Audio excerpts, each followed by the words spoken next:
Hello students, कैसे हैं आप सब लोग। स्टाफिंग चैप्टर के सारे केस स्टडी हम लोग ने फिनिश कर लिया था। आज हम पढ़ेंगे डायरेक्टिंग चैप्टर, और डायरेक्टिंग चैप्टर के अंदर जितने भी मोस्ट एक्सपेक्टेड केस स्टडीज हैं उनको सॉल्व करेंगे। देखेंगे कि अगर केस स्टडी आता है तो पढ़ के कैसे आंसर देना है। उम्मीद करूंगा कि आपने पूरा का पूरा चैप्टर इन डेप्थ पढ़ लिया होगा, मेरी वीडियो से सारा कुछ कवर कर लिया होगा, और बुक एक बार रीड कर लिया होगा। जैसे मैंने आपसे कहा था कि बुक की रीडिंग भी लगानी जरूरी है, एक बार आपने बुक को भी रीड कर लिया होगा। चलो स्टार्ट करते हैं बिना देरी किए हुए।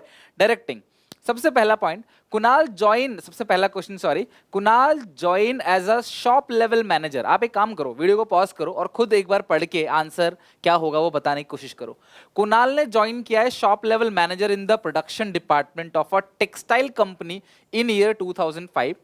Because of his good work he became the deputy production manager of the company इन 2010। 5 साल में क्लास वो डेप्यूटी प्रोडक्शन मैनेजर बन गया। He had status and prestigious and as well as respected by all in the company। Status है उसके पास, Prestige है उसके पास, मतलब लोग उसको पूछते हैं, उसकी रेस्पेक्ट करते हैं। क्लास यहाँ पे ग्रुप में सब लोग उसकी। और 1 मार्च 2019 को उसको प्रमोट कर दिया गया जनरल मैनेजर। तो देखो, कई सारे बच्चे मुझसे पूछते हैं कि सर जनरल मैनेजर कैसे बनेंगे, कौन सा कोर्स होता है, कौन सी पढ़ाई होती है। तो बेटा देखो, ये एक्सपीरियंस से बनता है। 2005 में ज्वाइन किया है, 2019 में फाइनली क्लास को क्या बन गया है, general manager of the company. Kunal was happy, भाई सीधी सी बात है, अगर वो जीएम बन गया तो क्लास हैप्पी होगा, बहुत खुश होगा। And now he had become what he capable of becoming. वो कहता भैया जो मैं बन सकता था मैं बन गया। तो कौन सी नीड पूरी हुई मुझे बताओ। ये कहता है कि जो मैं हद से हद बन सकता था वो मैं आज बन चुका हूं। तो यानी कि क्लास वो क्या, कौन सी नीड पूरी होगी, self actualization need. Okay, as a good manager Kunal decide to motivate. वो कहता है कि भैया मैं एक अच्छा मैनेजर हूं तो मैं मोटिवेट करूंगा सबऑर्डिनेट को, उनकी नीड हायरार्की थ्योरी बेसिस पे, उनकी नीड देख के उनको मोटिवेट करूंगा। He realise that people behaviour is based on their need and the manager can influence the behaviour of employees by satisfying their need. तो कहते हैं कि हम उनकी नीड को आइडेंटिफाई करेंगे, उसको नीड के हिसाब से उनको मोटिवेट करेंगे, right. On the assumption of need hierarchy theory stated in the above paragraph, state the other 3 assumption। देखो assumption क्या होता है। पहला assumption तो क्लास देखो कि आपको नीड का पता होना चाहिए, कंज्यूमर की नीड का पता होना चाहिए, पहला assumption। दूसरी बात, सारी नीड कभी पूरी नहीं करनी, कि सारी नीड पूरी होगी तो वो काम ही नहीं करेगा। तीसरी बात, आपको नीड को लाइन बाय लाइन पूरा करना है। आप सब बच्चे मुझे कमेंट में जाओ, कमेंट में जाके 5 के 5 जो हिरार्की में नीड्स है ना, जो मास्लो ने डिस्कस किया है, उन 5 नीड्स को लिखो लाइन बाय लाइन। हिरार्की है तो लाइन बाय लाइन, पहला, दूसरा, तीसरा, चौथा, पांचवा। ओके, दूसरा पॉइंट क्या, state the need of Kunal which are being satisfied through the promotion. Kunal का प्रमोशन करके कौन सी नीड को पूरा किया गया। तो सबसे पहला, कुणाल जो बनना चाहता था वो बन गया, तो क्या बोलेंगे उसको, सेल्फ एक्चुअलाइजेशन नीड। और दूसरा इसमें क्या लिखा हुआ है कि ही हैड स्टेटस। आप ही बताओगे, देखो मैं नहीं बताऊंगा आपका आंसर, पहले आप सोचो, आप बताओ इसमें क्या। He had status and Prestige was well respected by all the company. तो यार स्टेटस है, प्रेस्टीज है, इसका मतलब क्या है, इसका मतलब उसको कौन सी नीड पूरी हो रही है, स्टीम नीड। कौन सी नीड पूरी हो रही है क्लास, स्टीम नीड। तो ये स्टीम नीड हो गया, और दूसरा क्या था क्लास, सेल्फ एक्चुअलाइजेशन नीड। तो इस तरीके से इस क्वेश्चन का आंसर हो गया। Come to second question. Hanson is the CEO of Newcastle Enterprise, one of the world most successful companies। His success story have been well documented। Documented समझते हो ना क्लास, यानी कि पूरा का पूरा डॉक्यूमेंट बनाकर, मतलब एक मूवी बना रखी है या कोई बायोग्राफी टाइप का कुछ बना रखा है। He choose highly motivated and capable manager who can perform their task creatively and adequately without his help। इसमें क्या है, ध्यान सुनना। He does highly motivated and capable managers who can perform their task creatively and adequately without his help। He allows the group member to work on their own task and resolve issue themselves। He intervenes but only when needed। ये कहता है कि भैया मैं बीच में नहीं आता, मैं तभी बीच में आऊंगा जब बहुत ज्यादा इसकी जरूरत होगी, राइट। जब बहुत ही कोई अनफेवरेबल सिचुएशन है जो सही नहीं हो रही, इमरजेंसी में आएगा, अदरवाइज नहीं आएगा वो। He does not use power unless it is absolutely essential. तब तक वो पावर का यूज नहीं करेगा जब तक एब्सोल्युटली जरूरी ना हो जाए, मतलब बहुत ज्यादा हद ही हो गई तो पावर का यूज करेगा, अदरवाइज वो पावर का यूज नहीं करेगा।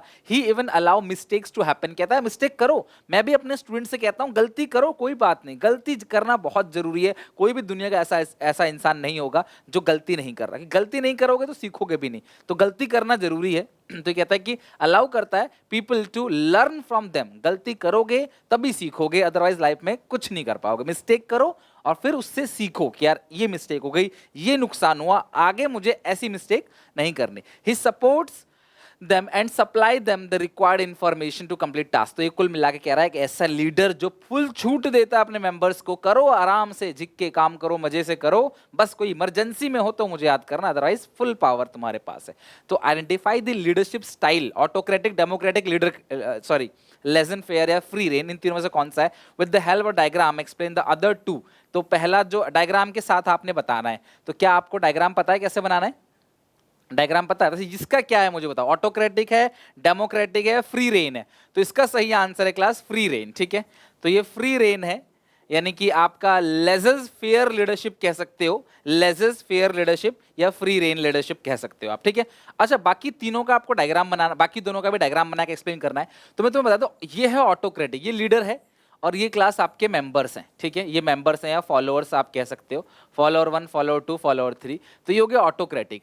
डेमोक्रेटिक के अंदर क्या होता है क्लास? डेमोक्रेटिक के अंदर मिलजुल के डिसीजन लिया आता है। मैं तो सबसे अच्छा यही मानता हूं कि भैया लीडर जो है वो फॉलोअर से मिलजुल के पूछ पाछ के डिसीजन ले। ठीक है, ये हो गया। ओके, तो ये हो गया क्लास आपका डेमोक्रेटिक, सब लोग मिलजुल के डिसीजन लेते हैं। फ्री रेन में क्या होता है क्लास कि वो अलग हट जाता है, ये सारे मेंबर्स हैं, ये आपस में डिसीजन लेते हैं, ये मेंबर्स हैं, लेकिन जो लीडर है वो अलग हट जाता है, ये फॉलोअर 1, फॉलोअर 2, फॉलोअर 3।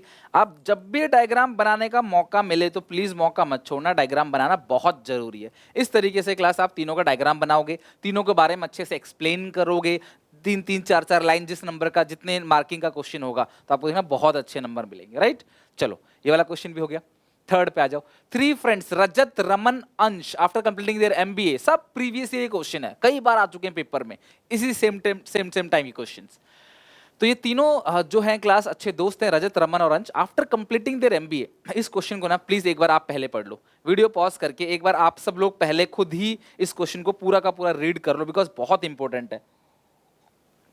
आप पता गलतियां करते हो, आप क्वेश्चन को रीड नहीं करते। सबसे बड़ी मिस्टेक जो आप करते हो ना, आप रीड नहीं करते क्वेश्चन को, सोचते हो सर रीड कर देंगे, सर ही पढ़ के समझा देंगे। इस तरीके से नहीं, आपको रीड करना पड़ेगा, पहले क्वेश्चन को रीड करना पड़ेगा। राइट, चलो क्या लिखा हुआ है। रजत, रमन, अंश 3 पार्टनर है, इन्होंने एमबीए किया रैपिड स्कूल ऑफ मुंबई से। वे discussing about type of organisation they would like to join. Rajat was very clear that he would like to take up government job. कहता भैया सरकारी जॉब चाहिए मुझे, आजकल पता ना सरकारी जॉब की कितनी डिमांड है, तो कहता भैया सरकारी जॉब चाहिए। इट गिव स्टेबिलिटी, लग गई तो लग गई, about their future, income and work which will help him to work with the greater zeal. मतलब कि यार वो फ्री रहेगा, टेंशन फ्री रहेगा, काम करेगा, जॉब भी सिक्योर रहेगा, पैसा भी अच्छा मिलेगा। It will also provide him pension, भैया पेंशन भी मिलता है सरकारी, सब में नहीं मिलता है सारी जॉब में, बट ये जिस जॉब की बात कर रहा है शायद उसमें मिलता हो। एंड ही विल रिटायर, तो सर्विस से रिटायर होगा तो पेंशन उसको मिलेगा। राइट, चलो। And Raman wanted to work in a company which has appropriate skill development plan। तो कहता भैया मैं उस कंपनी में काम करूंगा जहां स्किल डेवलपमेंट के ऊपर बात हो, सिर्फ काम ना कराएं, एम्प्लॉयज को स्किल को भी डेवलप करें, जिससे एम्प्लॉय ग्रो करेगा हायर लेवल पे, कल को आज नहीं तो कल अच्छा पैसा कमाएगा। और साथ में कंपनी को कुछ facility like housing, medical aid. तो आप मुझे बताओ क्लास, हाउसिंग, मेडिकल, ये सब हमने किसके अंदर पढ़ा था? आप सब बच्चे मुझे बताओ, हाउसिंग, मेडिकल किसके अंदर पढ़ा था? तो रमन जो बात कर रहा है वो बात कर रहा है परक्विजिट्स की, किसी क्लास?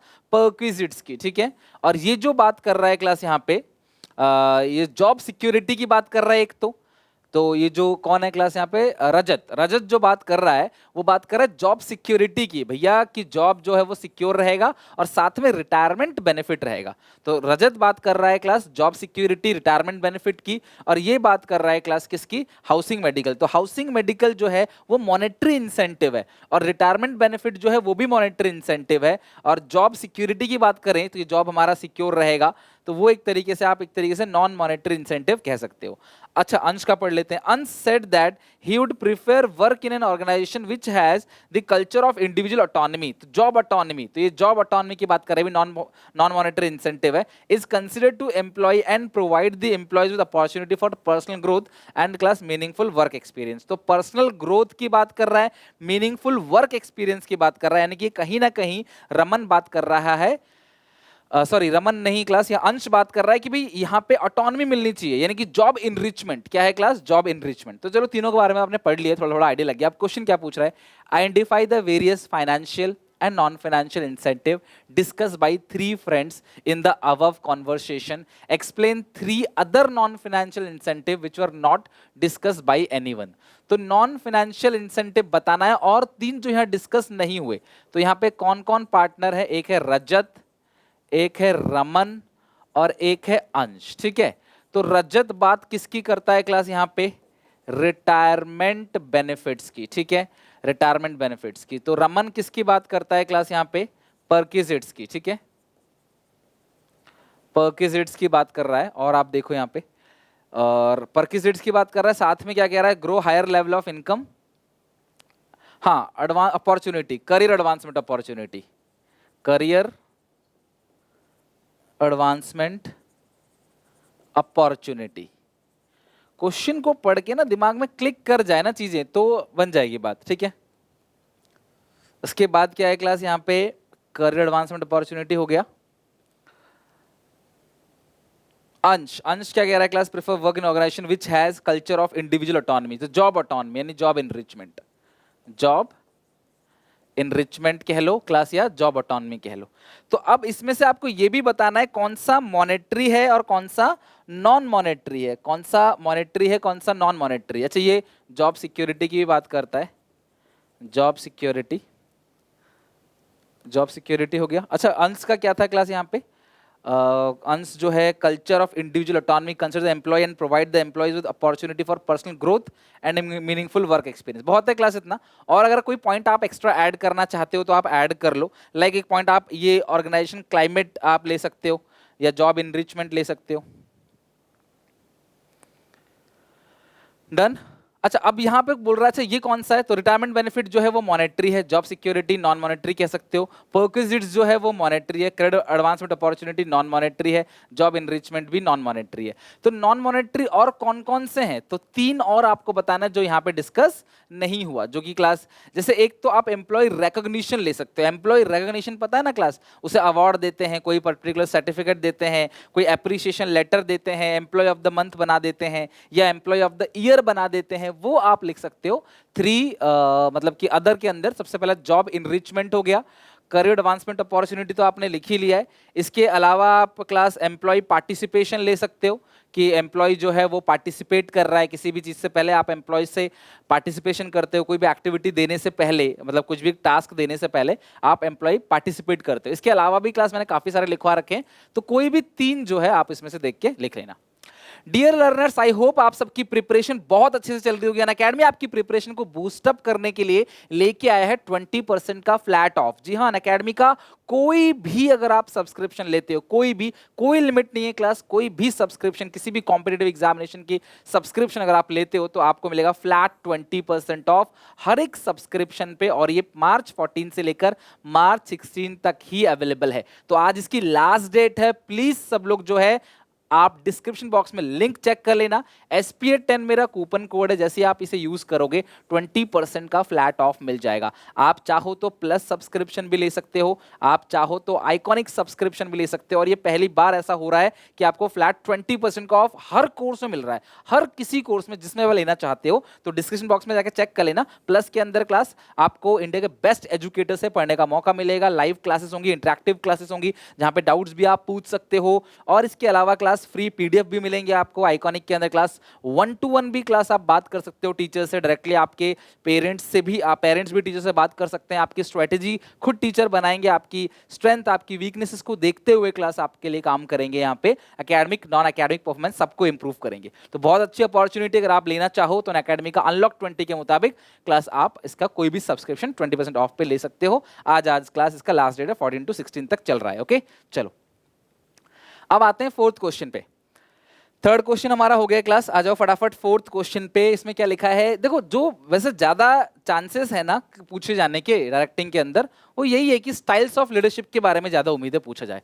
तो क्या है इसके अंदर? देखो, संध्या जो है एक सक्सेसफुल मैनेजर है of Mansons enterprise. She had a team of 12 people, 12 लोगों की टीम है, और she encourage the team to set their own objective and take decision. तो ये कहते हैं कि भैया अपने खुद के ऑब्जेक्टिव बनाओ, खुद के डिसीजन, खुद के ऑब्जेक्टिव बनाओ, खुद के डिसीजन आप लो on their own and take decision. She respect their class opinion and support them so that they can perform their duty.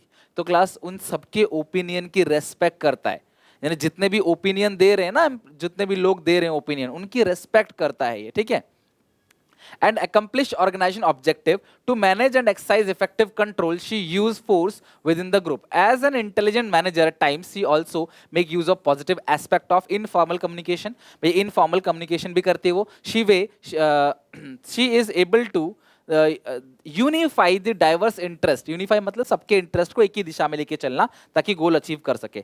There are many theory and style influences people behaviour, identify the style use by Sandhya which is based on the use of authority. तो आप मुझे बताओ class, जब ये सबको opinion देती है बोलने का, सबके सजेशन को वेलकम करती है, तो ये जाहिर सी बात है डेमोक्रेटिक स्टाइल ऑफ लीडरशिप है। State two positive aspect of the communication discuss. तो कम्युनिकेशन कौन सा है क्लास? इनफॉर्मल। तो आप मुझे बताओ इनफॉर्मल कम्युनिकेशन जो है वो उसके दो फायदे क्या क्या होंगे बताओ। अगर इनफॉर्मल कम्युनिकेशन वो करेगी तो इससे क्या फायदा? मेंटल रिलीफ मिलेगा, मेंटल रिलीफ मिलेगा। और fast spread of communication, communication का जो स्प्रेड होगा वो बहुत फास्ट होगा, इसको मेंटल रिलीफ मिलेगा। तो ये सारे पॉइंट्स क्लास आप लिख सकते हो कि इनफॉर्मल मतलब वही जहां पे क्लास गॉसिप होती है, गपशप होती है, फ्रेंडशिप टॉक्स जहां पे होते हैं क्लास, मेंटल रिलीफ की जहां बात होती है, उसके फायदे क्या क्या है, आपको कोई भी दो फायदे इसके लिखने हैं। Okay, fifth question.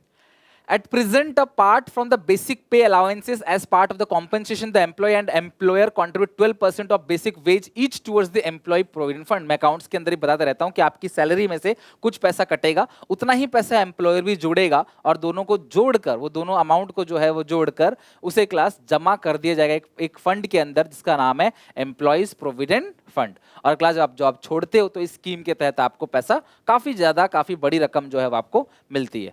A proposal to reduce the contribution by employer and employee to 10% of basic pay and dearness allowances was listed on the agenda for a recent meeting of Employee Provident Fund organization held. The stakeholder expressed their reservations about it, and they feel that it should be continued at 12%. Explain any two need as suggested by the Maslow need hierarchy theory which will not be satisfied by the incentive discussed above. तो आपको बताना है class कि Maslow के according two needs as suggested by Maslow need hierarchy theory which will not be satisfied by the incentive discussed above. तो मुझे एक बात बताओ, जो ऊपर ये इंसेंटिव डिस्कस किया जा रहा है 12% आपकी सैलरी से कट के जो पैसा क्लास जमा किया जाएगा, तो इसमें से कौन सी, अगर आप क्लास उसको नहीं दे रहे, मान लो आप उसे कम पैसे दोगे, तो कौन कौन सी वो नीड है? Any two needs suggested by Maslow need hierarchy theory which will not be satisfied by the incentive discussed above. तो सबसे पहला जो है इसके अंदर जो सबसे बेसिक नीड होती है वो क्या होती है क्लास? Physiological need. और दूसरी क्या होती है? Safety security need. एक बार आप क्वेश्चन को फिर से पढ़ो, आपको सारी चीजें क्लियर हो जाएंगी, एक बार ट्राई करो। At present apart from the basic pay के साथ कुछ अलाउंसेस दिए जाते हैं class as compensation. The employ and employer जो है वो 12% कॉन्ट्रीब्यूट करते हैं प्रोविडेंट फंड के लिए, एम्प्लॉय पेंशन फंड स्कीम के लिए, यानी कि कुल मिला के प्रोविडेंट फंड और पेंशन स्कीम के लिए। A proposal to reduce the contribution of the employer, कहते हैं कि भैया एम्प्लॉयर और एम्प्लॉय दोनों का कंट्रीब्यूशन कम कर दो 10% of basic pay and dearness allowances was listed on the agenda to recent meeting of employees provident fund organisation. तो जो एम्प्लॉय प्रोविडेंट फंड ऑर्गेनाइजेशन है ना, उसकी मीटिंग में बोला गया कि इसको कम करना है। The stakeholder express their reservation, stakeholder मतलब शेयर होल्डर, रिजर्वेशन मतलब अपनी बात रखते हैं, अपनी बात बताते हैं about it and they feel that it should be continued at 12%। तो कहते हैं नहीं यार, तो 12% ही रहना चाहिए। एक्सप्लेन एनी टू नीड, कोई भी नीड, जो 5 नीड आपने पढ़ रखी है ना क्लास, उन 5 में से कोई भी नीड जो है वो मुझे बताओ class, which will not be satisfy by the incentive discuss above. तो भैया देखो, ये जो 2 नीड है ये उनको पैसों की बात करता है ना। तो सबसे पहली जो नीड है वो है class physiological need, physiological need. और दूसरा क्या होता है? Safety and security need.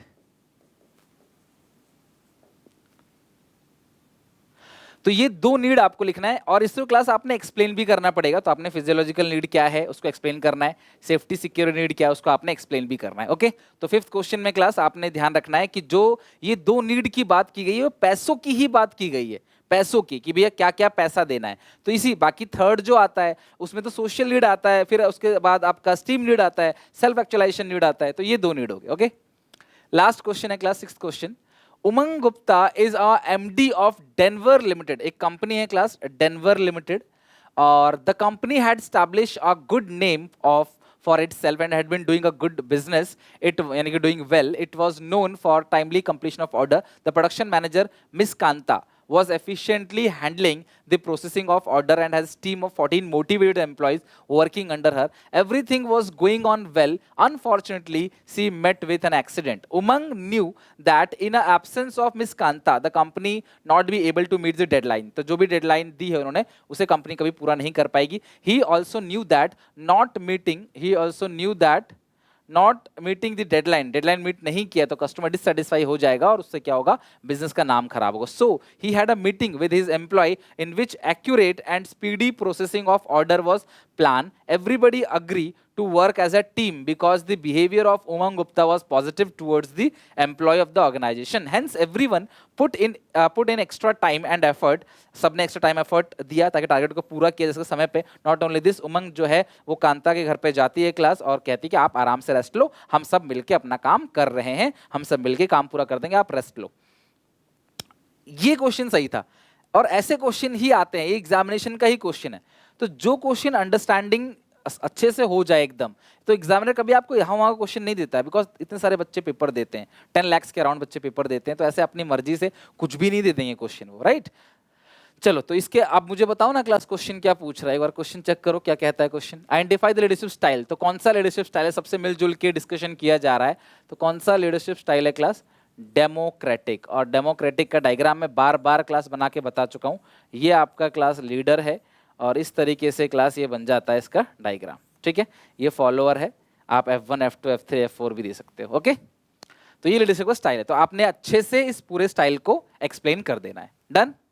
चलो, तो यहां तक आपका अच्छे से कंप्लीट हो गया. इसका जो पीडीएफ है वो आपको एसपीसीसी मोबाइल एप्लीकेशन पे फ्री स्टडी मटेरियल के अंदर बिजनेस स्टडीज के फोल्डर के अंदर मिल जाएगा. तो आई होप आप अच्छे से ये पूरा का पूरा लर्न कर लोगे, अच्छे से क्लासेस की प्रिपरेशन कर लोगे. अगले पार्ट में हम कंट्रोलिंग पढ़ेंगे और कंट्रोलिंग को A to Z पूरी तरीके से फिनिश करेंगे. तब तक के लिए take care, bye bye, God bless you. मिलते हैं नेक्स्ट वीडियो. वीडियो अच्छी लगे लाइक करना, कॉमेंट जरूर करना, अपने सारे क्लासमेट में शेयर कर देना इसको. ठीक है, और अच्छे से कंट्रोलिंग चैप्टर पूरा याद करके आना ताकि उसकी केस स्टडी आपको बहुत अच्छे से समझ आए. Okay, bye bye.